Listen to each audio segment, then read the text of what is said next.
আচ্ছা, জীবনে কখনো কোনো মৃত ব্যক্তিকে গোসল করিয়েছেন? যদি কখনো সুযোগ হয় তাহলে সেই মৃত ব্যক্তিকে গোসল করাবেন। তখন খুব কাছ থেকে দেখবেন মৃত মানুষের দেহটা কতটা অসহায় লাগে, মৃত্যুর পরে মানুষের দেহ কতটা ভয়ের কারণ হয়ে দাঁড়ায়।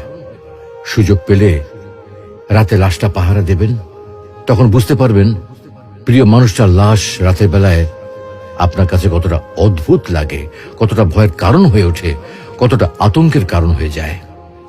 সুযোগ পেলে মৃত ব্যক্তির শরীরে একটু হাত লাগিয়ে কিছুক্ষণ তার স্পর্শ নেবেন।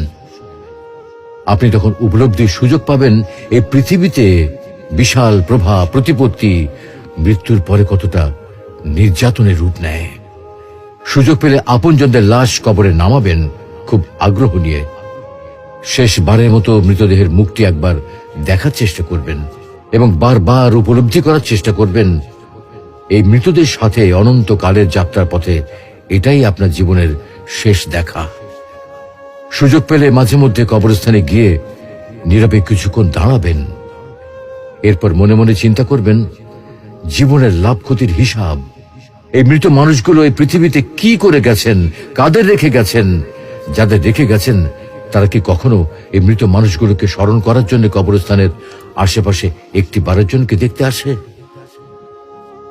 আমাদের জীবনটা বড় অদ্ভুত, বৈচিত্র্যময়। আমরা এর জন্যে, ওর জন্যে, ধন সম্পদের জন্যে, ঐশ্বর্যের জন্যে, বাড়ি গাড়ি টাকা পয়সার জন্যে কত না মায়া দেখাই, আগ্রহ দেখাই, আরো চাই আরো চাই আমাদের। অথচ এই জীবনে আমরা মৃত্যুর কথা না ভেবে, পরকালের জবাবদিহির কথা না ভেবে কিভাবে আরো সম্পদ অর্জন করতে পারি সেই চিন্তায় বিভোর থাকি।